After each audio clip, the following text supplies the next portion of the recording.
Students, आइए हम पढ़ते हैं नॉट ओनली बट आल्सो का यूज कि हम सेंटेंस में कैसे करेंगे। राइट, आइए देखिए, हमने नोट किया है use of not only but also. हम इसको सेंटेंस में कैसे यूज करेंगे और किस प्रकार की वर्ब और किस सब्जेक्ट के अनुसार लगेगी, इसको हम जानते हैं। तो देखिए, इसमें लिखा है नॉट ओनली बट आल्सो। तो जैसे हमने क्वेश्चन को नोट किया, नॉट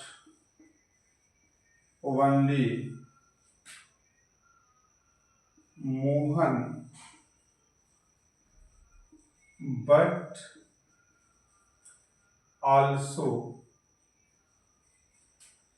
यू, क्या दे दिया आपने, यू कर दिया यहाँ पर, बट आल्सो के बाद क्या कर दिया आपने, यू, और यहाँ पे जो है आपको भर भरना है और यहाँ कर दिया आपने कमी। ठीक है, उम्मीद है आपको समझ आ रहा होगा। तो देखिए, इसमें करना क्या होता है कि नॉट ओनली और बट आल्सो जो दिया गया है, राइट, तो इसमें देखिए नॉट ओनली बट आल्सो के द्वारा हमारे दो सब्जेक्ट जो है जोड़े जा रहे हैं। एक तो पहला मोहन है और दूसरा क्या दिया गया है, यू। अब आपसे ये कहा जा रहा है कि यहाँ पे जो वर्ब आएगी वह हमारे फर्स्ट सब्जेक्ट के अनुसार आएगी या जो बट आल्सो के बाद दे दिया गया ये उसके अनुसार आएगी। तो इसमें रूल ये होता है कि जो हमारा वर्ब इस्तेमाल किया जाएगा वो बट आल्सो के बाद जो हमारा सब्जेक्ट है उसके अनुसार इस्तेमाल किया जाएगा।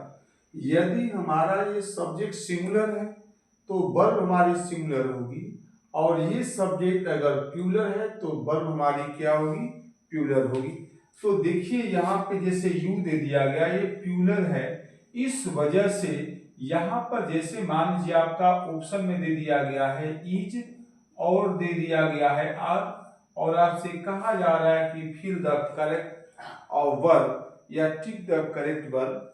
तो हमारी जो वर्ब आएगी सब्जेक्ट के अनुसार आएगी, और प्लूरल है तो इसमें क्या हो जाएगा, प्लूरल आर हो जाएगा, और आर हमारा क्या हो जाएगा, गलत हो जाएगा। ठीक है, उम्मीद है आपको समझ में आ रहा होगा। आइए हम और देखते हैं सम मोर क्वेश्चन। यहाँ पे आपने लिखा और नॉट ओनली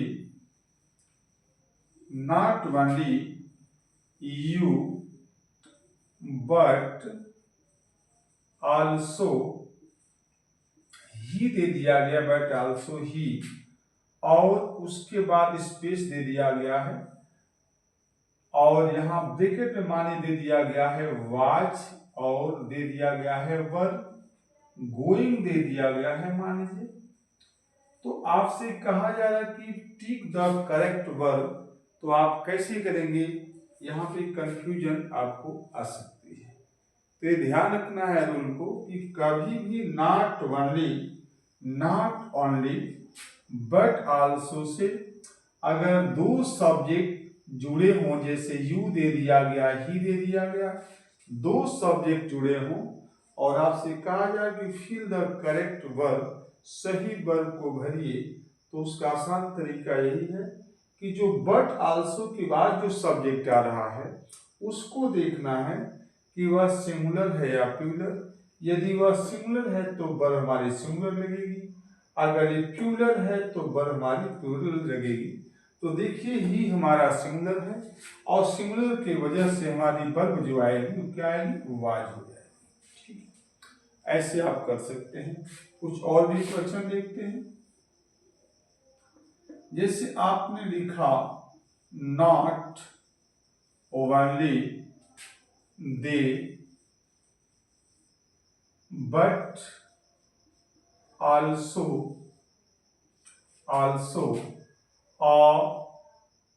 राम,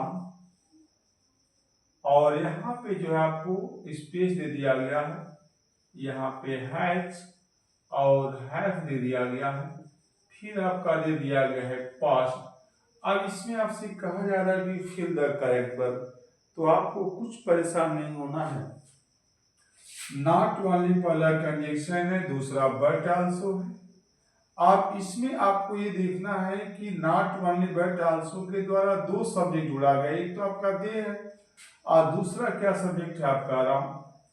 आपको अब देखना है कि इस दे के अनुसार या राम के अनुसार यहाँ वर्ब आएगी, किसके अनुसार आएगी। तो इसमें रूल यही कहता है कि नॉट ओनली बट आल्सो के द्वारा दो सब्जेक्ट जब जोड़े गए हों तो जो वर्ब हमारी इस्तेमाल होती है वह बट आल्सो के बाद जो सब्जेक्ट आ रहा है उसके अनुसार वर्ब प्रयोग की जाती है। तो देखिए राम जो दिया गया है सिंगुलर फॉर्म में है। राम क्या है, सिंगुलर फॉर्म में, नेम हमेशा सिंगुलर में आते हैं। और जब सिंगुलर फॉर्म में है तो इसके साथ जो वर्ब भी आएगी वो सिंगुलर फॉर्म में आएगी, यानी हैज इसमें इस्तेमाल किया जाएगा। क्या किया जाएगा, हैज। तो स्टूडेंट्स अगर आपको अच्छा लगा तो ये मैक्सिमम बच्चों तक इसको क्या कीजिए, शेयर करिए। ठीक है, थैंक यू।